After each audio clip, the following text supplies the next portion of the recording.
Esta frase que estamos viendo del versículo 15 al versículo 23 la voy a leer ahora mismo y vamos a estar comentando algunas cosas esta mañana. Quiero decir un par de cosas más esta mañana sobre la esperanza y también un poco más sobre la riqueza. Vamos a estar viendo esta mañana, no demasiado en profundidad, porque de las riquezas del creyente ya he hablado anteriormente, pero ver esas dos ideas. Muy bien, leo en el versículo 15 del primer capítulo de Efesios.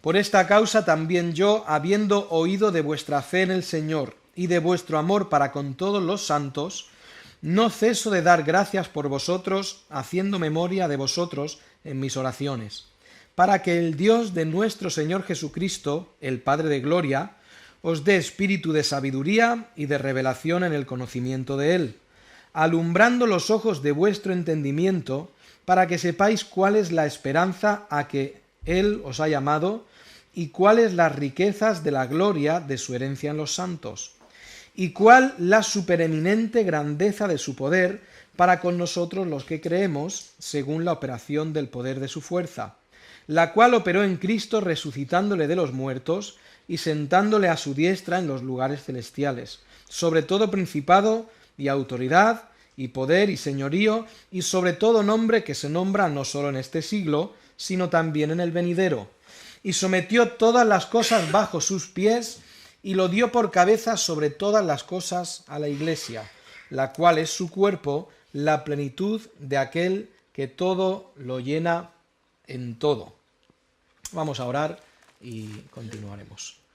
Eterno Dios, venimos delante de ti queriendo entender, queriendo saber qué dice tu palabra, no solamente para tener más conocimiento, sino para que ese conocimiento actúe en nosotros y para que ese conocimiento cambie nuestra vida y seamos hallados mejores en nuestra forma de andar, seamos hallados como más justos y seamos hallados más semejantes a tu Hijo Jesucristo. Gracias por todo esto, en el nombre de Cristo. Amén. Yo resumí toda esa frase tan larga, yo la resumí diciendo que Pablo está orando por ellos, dando gracias por la fe y el amor que ellos tenían, esto ya lo hemos visto, pidiendo que Dios les diera sabiduría y conocimiento, y esa palabra conocimiento la podríamos cambiar por discernimiento también, y primero dando gracias, pidiendo que les dé sabiduría y conocimiento, y en tercer lugar, pidiendo que les haga saber. La oración de Pablo sería: Señor, que estos efesios sean capaces de ver correctamente la esperanza, la riqueza y el poder que hay en ti. Cuando nosotros conocemos mejor a Cristo, cuando nos va santificando el Espíritu Santo a través de la lectura de la palabra, a través de la oración, a través de actuar también, nosotros vamos entendiendo mejor, vamos conociendo mejor, y eso se traduce en que vamos teniendo mejor visión, ¿vale? Lo voy a decir así: el que es recién convertido, su visión es regular. El que lleva muchos años en el Señor, el que conoce mucho al Señor, el que está muy cerca del Señor, su visión de cómo es Dios es mejor. ¿Sí? ¿Esto se entiende? Usando la imagen de la ceguera, cuanto más nos acercamos a Cristo, mejor visión tenemos. Cuanto más entendemos a Cristo, mejor visión tenemos. Por eso, voy a decir, y me entendéis con esto, unos espiritualmente ven más y otros espiritualmente ven menos. ¿Estáis de acuerdo conmigo? Lo que estaba pidiendo Pablo es: Señor, ábrele los ojos del entendimiento y permíteles que vean de la forma correcta. Nuestro problema, cuando nosotros no vemos de la forma correcta, esto va directamente a la forma en que nosotros vivimos. Si nosotros no vemos de la forma correcta, no vamos a vivir de la forma correcta. Cuanto mejor vemos, mejor vivimos. Alguien que alguien, un cristiano que anda peleando siempre con los mismos pecados, que está estancado espiritualmente, no está viendo de la forma correcta. Dice aquí que Pablo pedía que vieran de la forma correcta la esperanza que tenían. ¿Recordáis que vimos, hablé de la esperanza? Pásame la diapositiva, Nico, por favor. Otro más. Aquí, la esperanza. Y sí quise dedicar un poco de tiempo a hablar de la esperanza y hablé de que tenemos una esperanza en los cielos, una esperanza que está por venir, una esperanza en los cielos, una esperanza que está por venir, una esperanza mejor que lo que podríamos tener en esta tierra, una esperanza buena, una esperanza viva y una esperanza bienaventurada. Y como eso todo lo hablé, no lo voy a repetir. Pero quería añadir algo más sobre la esperanza. A veces se predica desde los púlpitos que si tú te entregas al Señor, que si tú eres fiel, que si tienes fe, que si oras, todo va a ir bien. Cuando alguien tiene un accidente y te acercas a consolarle, ¿qué le dices? No te preocupes, todo va a ir bien. Igual el hombre está muriendo, pero tú le quieres consolar, ¿no? No te preocupes, que todo va a ir bien. Y la visión que a veces se predica desde los púlpitos, y es una visión errónea, es que el que anda de la forma correcta le va a ir bien en la vida y no va a tener ningún problema. A veces esto que hablamos, esta teología de la prosperidad, que dale al Señor tu dinero y el Señor te bendecirá y te dará mucho más y todo te irá bien y no tendrás enfermedades y no tendrás problemas económicos. Todo eso se enseña desde los púlpitos y eso no es verdad, porque Dios nunca ha dicho eso. Dios nunca ha enseñado eso.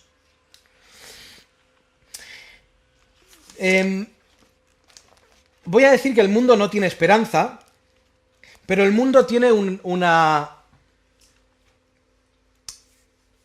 el mundo tiene un deseo y una confianza de que todo va a ir bien. Todo se enderezará. Al final todo saldrá bien. Esto Hollywood nos empuja a creer de esta manera porque en las películas, al final, normalmente las películas acaban bien, ¿no? El bueno, que tiene un montón de problemas, se le soluciona la vida, es feliz, se casa con la mujer que ama y al final todo acaba bien. Pero esto no tiene por qué ser así. Cuando el mundo llega a situaciones de desesperación, el mundo no tiene ninguna esperanza. Absolutamente ninguna esperanza. ¿Cierto?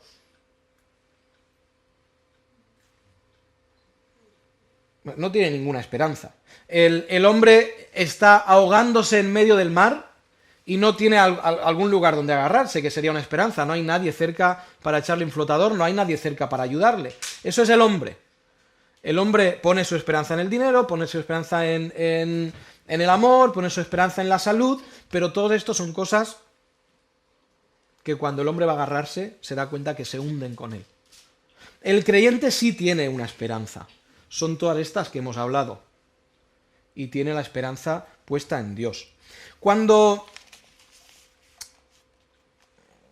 vamos al Salmo 23, vamos a ese salmo, que ese salmo debemos entender bien ese salmo.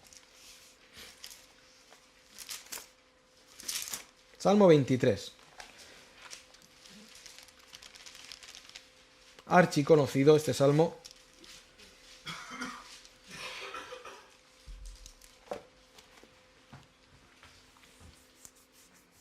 Quizá lo conocéis de memoria.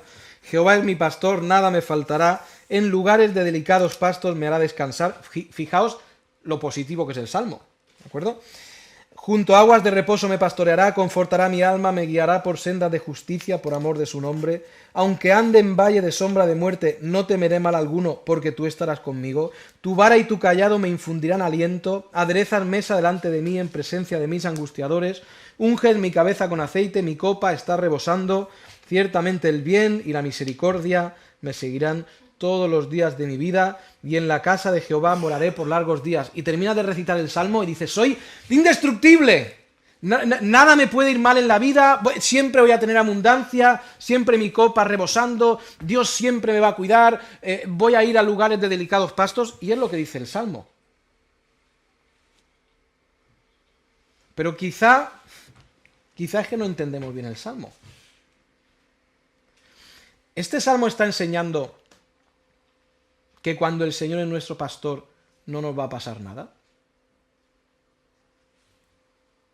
Bueno, ¿por qué no se lo preguntamos a Pedro, el apóstol?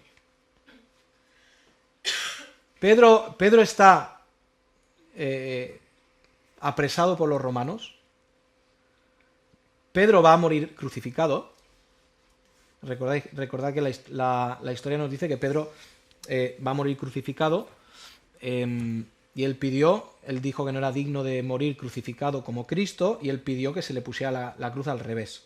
Y Pedro murió crucificado con la cruz del revés. ¿Os imagináis a Pedro recitando el Salmo 23 antes de subir, de que lo pusieran en la cruz? Diciendo, no me va a pasar nada, al final Dios me va a salvar de alguna forma. ¿Por qué no se lo decimos al resto de apóstoles, no? ¿Cómo murieron? No. Todos los apóstoles, menos Juan, que Juan no sabemos cómo, pero todos los apóstoles murieron martirizados.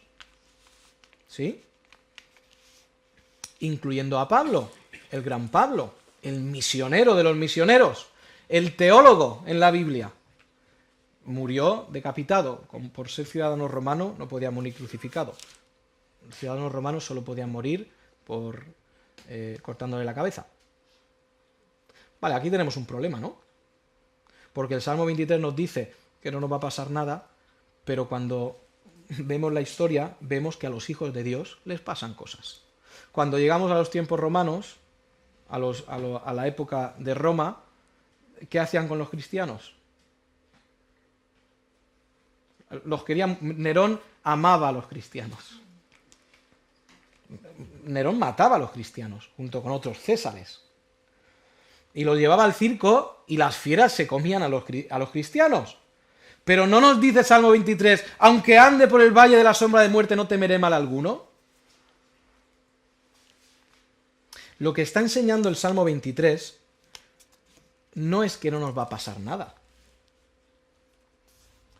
Lo que nos está enseñando el Salmo 23 nos lo dice todo el título del Salmo. ¿Cuál es? Ahí está la enseñanza del Salmo. La enseñanza del Salmo es que a través de todo eso, yo no voy a ir solo. A través de todo el valle de sombra de muerte, a través de las dificultades, a través de todo eso, Cristo me va a estar guiando. Claro, esto cambia un poco la cosa, porque el Salmo no está diciendo que no te va a pasar nada, está diciendo que cuando tú eres hijo de Dios, todo lo que te pasa en esta vida va a ser con Cristo llevándote de la mano. Entonces la esperanza la debemos entender de la forma correcta. Yo recuerdo hace muchos años ver una película de estas épicas de batallas de la Segunda Guerra Mundial, y el hombre tiene que salir de la trinchera a liarse a tiros, y antes de salir, ¿qué está haciendo? Recitar el Salmo 23. Diciendo, que no me pase nada, que Dios se apiade de mí, que me proteja.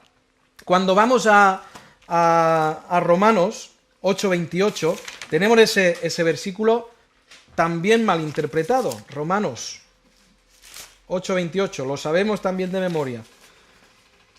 Normalmente los versículos positivos nos encantan y los tenemos bien aprendiditos. Romanos 8:28, y sabemos que a los que aman a Dios, todas las cosas les ayudan a bien. Y ahí nos quedamos. Entonces, fantástico. ¿No significa esto que no me va a pasar nada malo en la vida? En la iglesia de Petrer, donde estuve antes de venir, estuve 4 años ahí, había una mujer que tenía cáncer. Y estuvo haciendo quimioterapia y un día le dijeron, estás limpia del cáncer. Y la iglesia, os imagináis, era una iglesia pequeñita, llenos de gozo. estábamos? Pues un día nos llaman, está en el hospital. Ha perdido la conciencia y ya no puede hablar, no puede ver, no puede oír.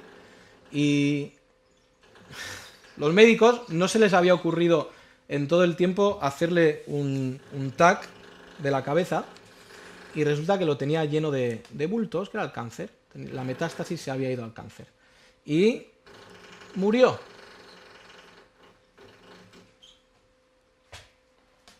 ¿Significa Romanos 8:28 que a los que aman a Dios todo les va a ir bien? El problema es cuando lo sacamos de su contexto, porque el versículo 29 nos va a aclarar muy bien lo que está diciendo. Continúa el texto, y sabemos que los que aman a Dios, todas las cosas les ayudan a bien. Esto es, a los que conforme a sus propósitos, o a su propósito, son llamados. Porque a los que antes conoció, también los predestinó para que, y aquí es donde viene lo importante, los predestinó para que fuesen hechos conformes a la imagen de su Hijo. Y esa es la clave del versículo 28 y versículo 29. Todo lo que pasa al hombre, todo lo que pasa al cristiano, le debe ayudar a que sea conformado a la imagen de Cristo. Eso es lo que significa que todo le ayuda a bien. Recordad que Dios es espíritu. Dios es eterno. A Dios le importa lo espiritual y a Dios le importa lo eterno. A Dios le importa lo físico y lo temporal en la medida que tiene repercusión, le importa lo físico y lo temporal en la medida que tiene repercusión en lo espiritual. Lo vuelvo a repetir.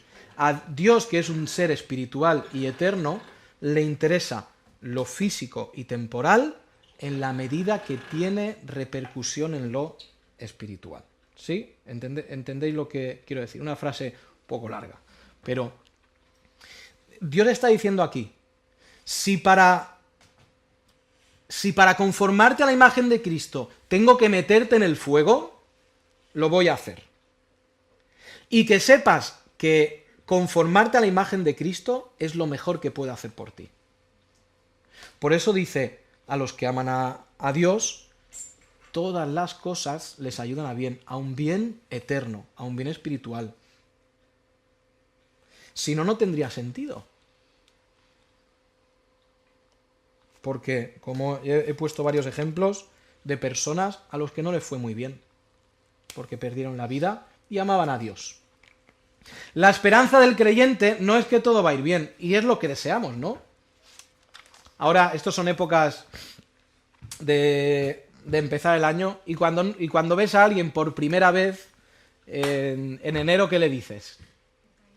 Feliz año. No, espero que a nadie le hayas dicho que tengas un año horrible. Le dices feliz año a todos, ¿no? Y te deseo que te vaya bien. Y también deseo para mí que me vaya bien. Sí, evidentemente. Pero es que la esperanza del creyente no está en que todo va a ir bien. La esperanza del creyente está en que no hay nada, no hay ningún mal, ni hay ningún bien a través del cual no pasemos con Cristo de la mano, guiándonos y pastoreándonos. Esa es la esperanza del creyente. Quería aclarar eso porque a veces no lo entendemos bien.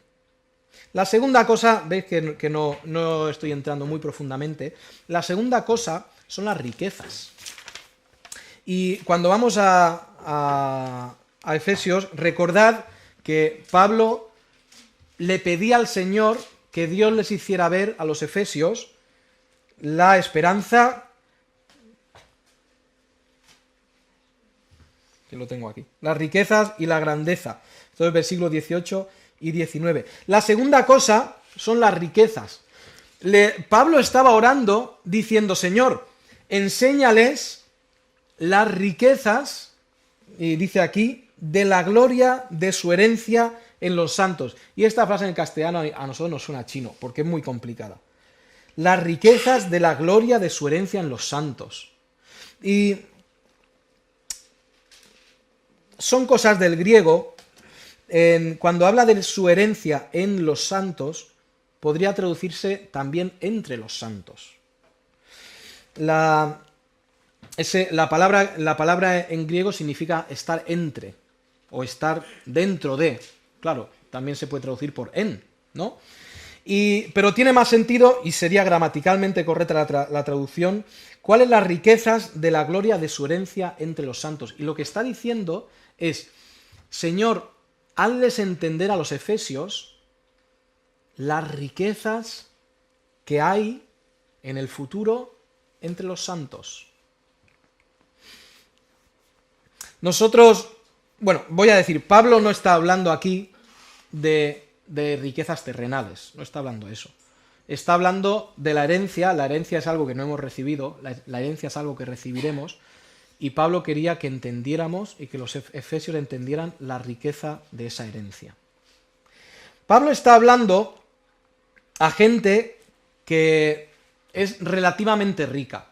La ciudad de Éfeso era una ciudad que estaba económicamente muy bien. Llegó a ser un poquito antes de que Pablo escriba esta carta, la ciudad de Éfeso es uno de los centros comerciales más importantes del mundo. Está en medio de lo que viene para que os hagáis una idea, aquí está España, Italia, aquí está Éfeso y ahí está todo Asia.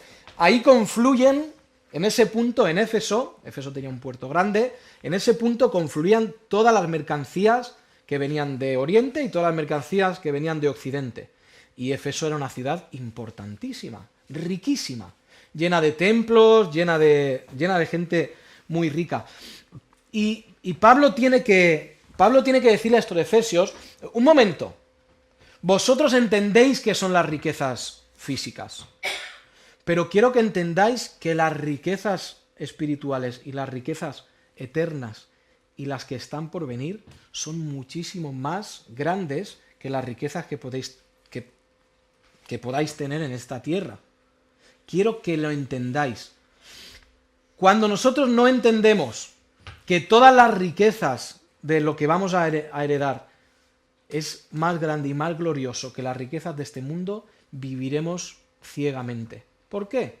Porque viviremos con la vista y con el corazón puesto en este mundo. Por eso Cristo dijo, donde esté tu tesoro, estará tu corazón. Si tú crees que las riquezas buenas y las que de verdad valen son las que te ingresan en la cuenta bancaria, lo siento mucho.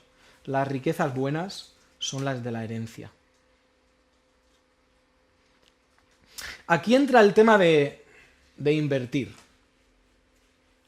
Cuando habéis escuchado de los bitcoins, ¿no? Hoy en día se habla mucho de los bitcoins. Y sale en todos sitios por internet. El que compró 100.000 bitcoins, hoy en día es multimillonario. ¿Sí? ¿Habéis visto eso? El que no haya visto no importa. Es unas monedas que no se tocan. Un poco raro todo esto.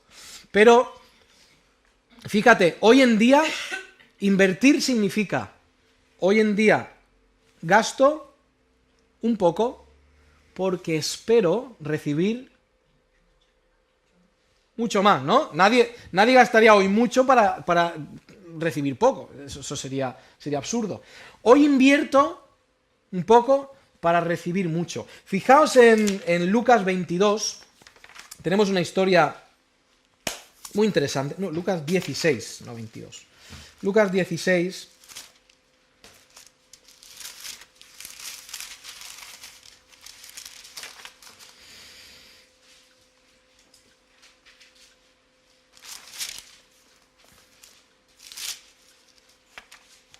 Lucas 16 tenemos esta maravillosa parábola del mayordomo infiel y fijaos que dice, no vamos a ver la parábola, yo creo además que lo he predicado ya aquí, esta parábola, o sea que la doy por explicada, la parábola. Pero fijaos cómo dice al final versículo 11. Dice, pues si en la...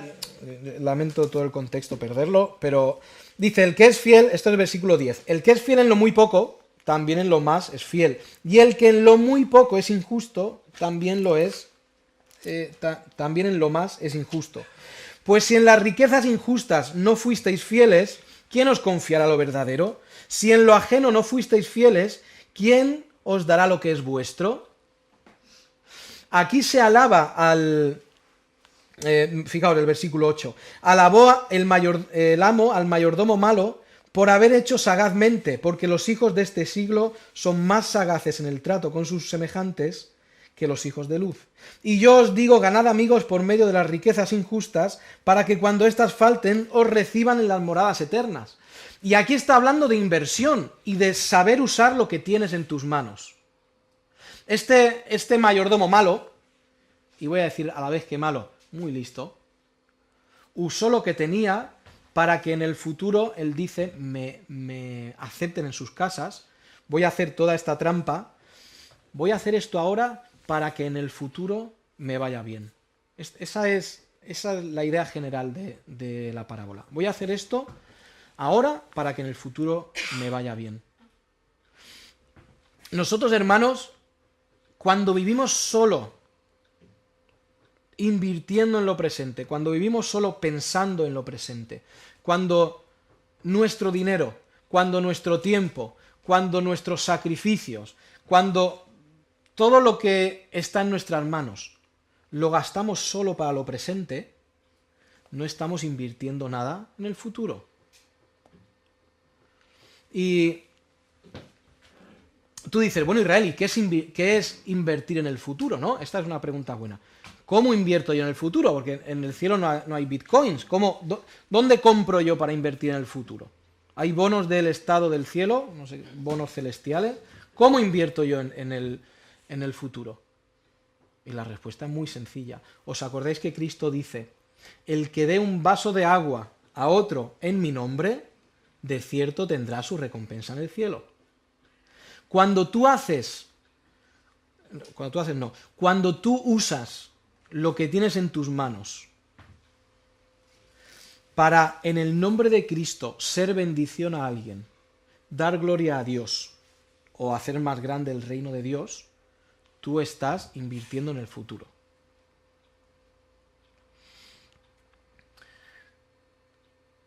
Por ejemplo, y ya que habla la parábola del mayordomo infiel, habla de riquezas injustas. La persona que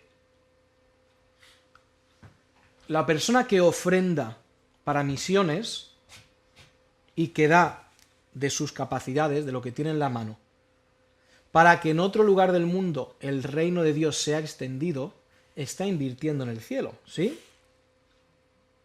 Así es. ¿Y sabéis por qué ofrenda? ¿Dónde está el corazón de la persona que ofrenda a un misionero? Está en el cielo, ¿no? Donde estén tus tesoros, estará tu corazón. La persona que dice, yo doy esto para que un misionero pueda, en otro lado del mundo, predicar el evangelio, está diciendo, yo sé que lo que importa es invertir allá. Y el tiempo, el dinero es algo que nosotros tenemos. Podría ser el tiempo también. Cuando yo uso de mi tiempo para ser bendición a otro, y lo hago en el nombre de Cristo, y sin intereses, que esto es muy importante, lo ponemos en mayúscula, sin intereses, porque a veces como dice el refrán, por interés te quiero Andrés, y por interés yo hago esto, no lo estará haciendo en el nombre de Cristo, lo estará haciendo porque espera recibir algo. Cuando tú usas tu tiempo para otra persona, para servir a otra persona, simplemente porque amas su alma, estás invirtiendo también en el cielo, estás invirtiendo en lo eterno. Cuando tú usas lo que tienes en tus manos para el reino de Dios, estás invirtiendo en el cielo. Escuché la historia de una mujer que ya muy anciana, no podía salir de casa, no podía valerse casi por sí misma, y estaba siempre en casa. Le tenían que traer la comida y bueno, una mujer que no podía salir de casa. Y ella oró al Señor y dijo, Señor, yo soy anciana, pero no quiero ser un trasto inútil. Señor, úsame. y ella decía, cada persona que venga a tocarme la puerta de casa, Dios me la va a estar mandando para que yo le testifique. Fijaos, la mujer no tenía en su mano igual ni mucho dinero, igual tiempo sí, pero ella no podía irse a China a predicar, no podía hacerlo, no podía ir ni a la tienda. Pero ella estaba invirtiendo sus capacidades, lo único que ella podía hacer era, cuando alguien venía a ella, darle con todo el evangelio. Y estaba usando lo que tenía en sus manos. Esto implica que todos tenemos algo en las manos para invertir. Voy a decir que en la sociedad que estamos, yo creo que todos tenemos dinero. Pero no es lo más importante, ni mucho menos. Lo importante es que tú entiendas qué capacidades tienes para invertir en lo eterno, desear hacerlo, porque si deseas hacerlo, ¿qué estás demostrando? ¿Dónde está tu corazón? Si tú no tienes ningún interés en usar lo que tienes en las manos para Dios, pues también estás demostrando dónde está tu tesoro. Y tu tesoro está junto con el granero de este hombre que vimos la semana pasada, el cual dice, voy a hacerlo más grandes, porque todo mi tesoro está aquí, así que lo voy a tener bien organizado. Y un día vienen a reclamarle, y vienen a decirle, oye, te vas al cielo, y todo esto que has invertido en la tierra, se queda aquí. Tenemos a Moisés, que él supo entender que las riquezas eternas, las riquezas que están por venir, no tienen nada que ver con las riquezas de este mundo. Ahora tú dices, vale, pero Moisés no vale, porque Moisés era rico y nosotros somos pobres. No me vale ese ejemplo. Pero es que esto de invertir en el cielo no tiene necesariamente que ver con ser pobre o ser rico. El rico puede invertir en el cielo igual que el pobre puede invertir en el cielo. Eso es una noticia maravillosa.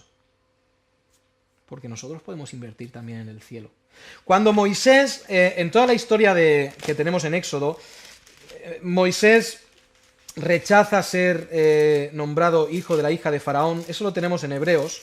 Y tenemos ese versículo que, si no lo tienes, si eres de subrayar tu Biblia, subráyalo.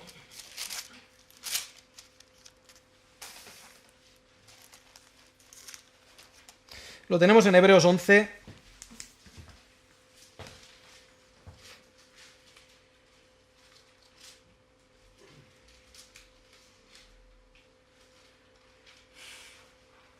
Versículo 24. Por la fe Moisés, hecho ya grande, rehusó llamarse hijo de la hija de Faraón, escogiendo antes ser maltratado con el pueblo de Dios que gozar de los deleites temporales del pecado. Y aquí es donde nos interesa. Teniendo por mayores riquezas el vituperio de Cristo que los tesoros de los egipcios, porque tenía puesta su mirada en el galardón. Porque tenía, y voy a usar las palabras de Cristo del Nuevo Testamento, porque tenía su corazón en lo eterno.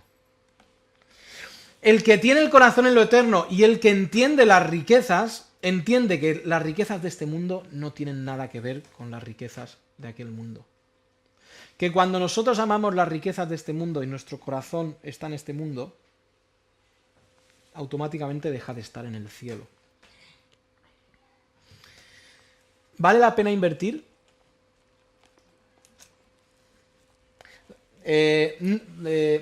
No espiritualmente hablando. ¿Vale la pena invertir?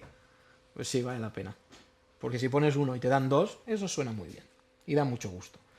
Pero es que si en lo físico funciona y es bueno, en lo espiritual funciona de una forma eterna, de una forma para siempre.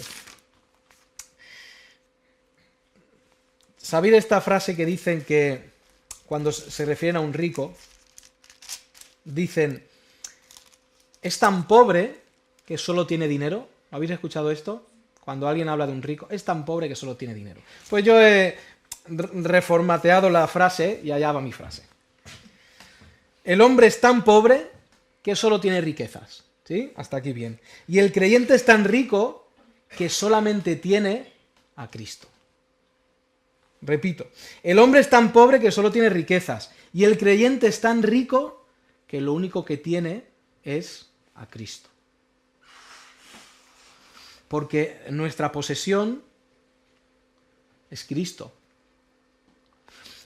Pero, ¿sabéis? A Cristo no lo hemos recibido todavía. ¿Qué problema, no? Ningún problema. Porque mientras Cristo nos ha dejado una señal y ha dicho, escuchad, hasta que yo vuelva, cuando yo vuelva me tendréis. Pero mientras yo no vuelvo, os voy a dar un poquito. Os voy a dar algo enorme, que es Espíritu Santo. Somos poseedores de las riquezas, pero las tenemos que heredar mientras se nos ha dado esta señal. Y nuestra riqueza está en el cielo. Alguno dirá, pues también me gustaría a mí tenerlas ahora. Pero la fe dice que las riquezas buenas son aquellas. Termino diciendo, el hombre más... Bueno, hemos hablado de esperanza, riquezas y poder, no hemos hablado, hablaremos la semana que viene. ¿Quién fue el hombre más poderoso que pisó la tierra? No es una pregunta trampa, es Cristo. El más poderoso Cristo. ¿Quién fue el hombre más rico? ¿Quién fue el hombre que más enfocada tenía su esperanza? Ahora, ¿qué hizo Cristo? Lo vamos a ver en un momento, en la cena del Señor. Él fue capaz de renunciar a todo eso por nosotros. Porque Cristo no estaba mirando solo a sí mismo. Cristo no estaba diciendo, yo soy el más poderoso, yo soy más rico, yo soy el que más esperanza tengo. Que se fastidien estos hombres, que se busquen la vida. Él que era pleno, él que estaba completo, vino por los que no estábamos completos, por los que no teníamos esperanza, por los que no somos poderosos y por los que no tenemos riqueza ninguna. Porque polvo somos y al polvo volveremos. Vamos a orar y después voy a pedir que David e Iñaki vengan conmigo a la cena del Señor. Eterno Dios, nuestro Padre, humanamente y físicamente somos tan pobres, somos tan débiles y humanamente no tenemos ni siquiera riquezas. Pero Padre, tú has mandado a tu Hijo para que todo esto sea posible, para que nosotros lleguemos a alcanzar las riquezas, el poder y la esperanza. Gracias por eso, Señor. Ahora que vamos a participar de estos elementos, te agradecemos, Señor, infinitamente lo mucho que tú has hecho por nosotros. Gracias en el nombre de Cristo. Amén.